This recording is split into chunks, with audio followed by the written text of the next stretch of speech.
Wangapi tuko tayari kuendeleza mapambano mpaka kieleweke? Wangapi tuko tayari kutafuta mlango wa kuhakikisha tunawapambania Watanzania na wana Morogoro kwa kuhakikisha iwe jua iwe mvua? Nyosheni mikono kama mpo tayari. Waandishi wa habari, kama nilivyoeleza hapo awali kwamba nimewahi kuwa mwanachama wa Chadema toka mwaka 2010. Nilikitumikia chama hicho kwa moyo wangu, kwa nguvu zangu, kwa weledi mkubwa na uaminifu mkubwa. Na nilivutiwa, ninyi mnajua tulikuwa wote mitaani tunapambana, lakini mlikuwa mnauona mrengo wangu. Naamini kwenye haki. Najua hata wale ambao wamepita kwenye mikono yangu, ninaamini kwenye haki. Ninaamini kwenye ukweli. Ninaamini kwenye usawa. Na mnajua changamoto ambazo nilipitia nikiwa mwandishi kwa sababu tu ya kusema ukweli.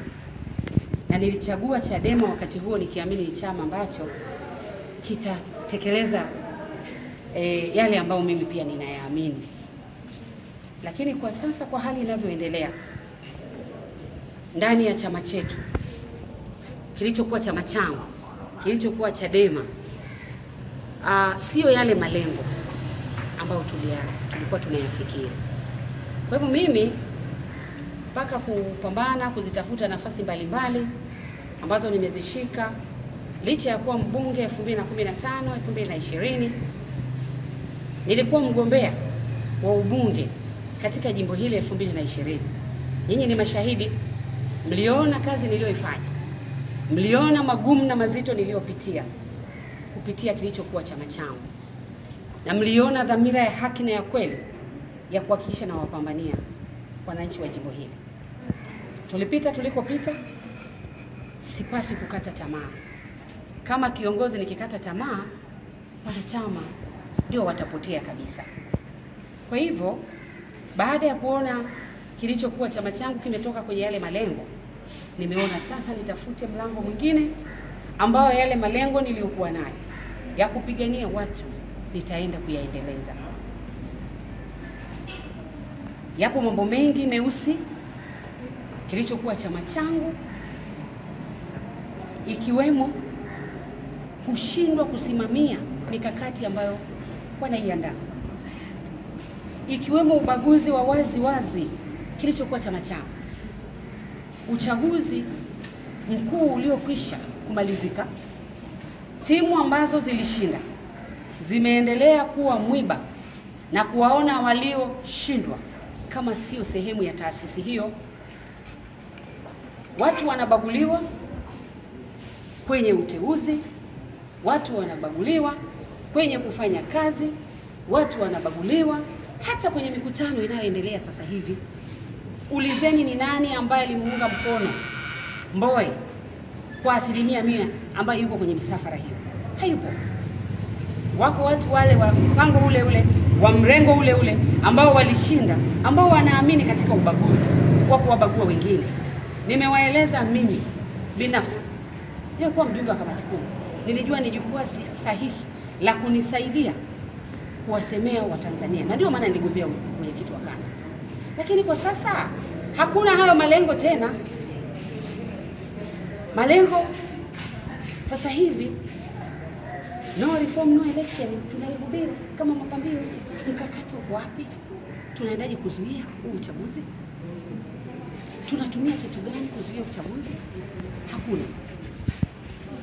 Ni kusema tu no reform no election. Ilikuwa kama geresha. Sisi tulitarajia baada ya no reform no election kuja na mkakati plani sasa ya utekelezaji.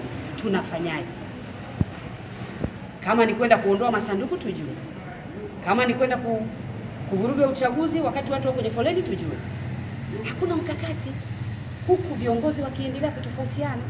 Wengine wanasema walale nyumbani, wengine wanasema waende maandamano, wengine wanasema watabuni mbinu mbalimbali.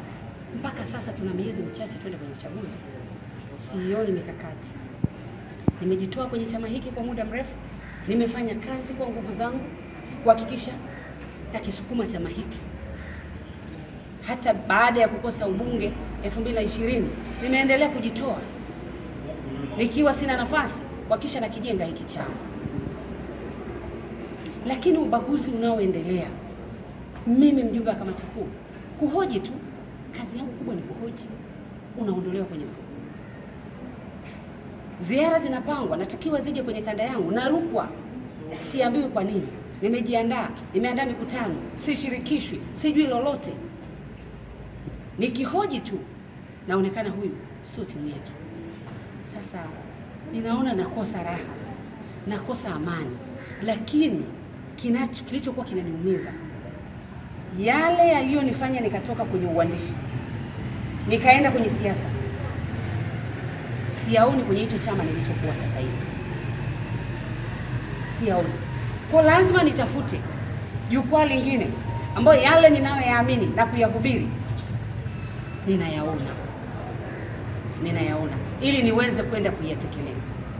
Kwa hivyo mimi leo nimejivua kabisa nafasi zangu, mwenyekiti wa kanda, mjumbe wa kamati kuu, mwenyekiti wa BAWACHA mkoa wa Morogoro, nimejivua. Mimi sio mwanachama wa chama kingine chochote.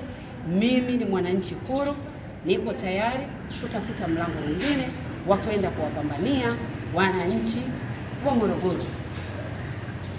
Na niwaombe wananchi wa Morogoro ambao tumepambana kwenye jua na mvua, msiogope, msishtuke. Niwatie moyo. Safari bado ni ndefu, lakini tutafika. Wasiogope, wasitishwe, waungane nasi kuhakikisha tunapigania demokrasia, tunapigania haki, tunapigania usawa wa kimaendeleo, tunapigania yale ambayo tunaamini yatanyanyua uchumi wa Tanzania, kuwatoa kwenye umasikini kwenda kuwa taifa huru la watu ambao wananufaika na rasilimali za taifa hili, kuwaondoa kwenye unyonge, kuwaondoa kwenye madaraja, kuwaondoa kwenye shida. Morogoro hii, ndugu zangu, nikiwaambia, milo mitatu ni shida. Lakini tuna viwanda vingapi vimekufa? Viwanda hivi vingekuwa vinafuka moshi, tungekuwa tuna mtu ana njaa? Tungekuwa tuna watu ambao wamekaa vijiweni? Tungekuwa na vijana ambao sasa hivi wanatafuta kazi yao ni kufanya betting? Nenda kwenye vituo wanapofanya michezo ya betting, vijana wetu wamejaa. Vijana wamaliza vyuo vikuu wanaambiwa sasa nendeni VETA. Lakini viwanda vingekuwa vinanguruma, vijana wangekuwa wapi? Kwa hiyo tuna nafasi bado ya kuhakikisha tunakwenda kupambana kwa milango mingine. Haijalishi wataweka namna gani, wao waje na reform, hawana reform, tutakabiliana nao kwa namna yoyote ile. Mimi ni mhanga. Mimi nilienguliwa 2020. Nilipambana, lakini nilirudishwa. Nakumbuka jina langu lilikatwa waandishi. Nilipambana mpaka tume jina langu lilirudi. Mimi naamini kwenye mapambano. Mimi ni muumini wa mapambano.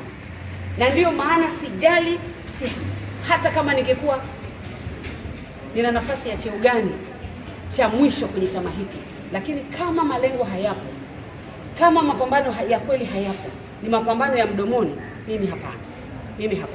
Natamani mapambano ya dhamira, mapambano yenye mwelekeo.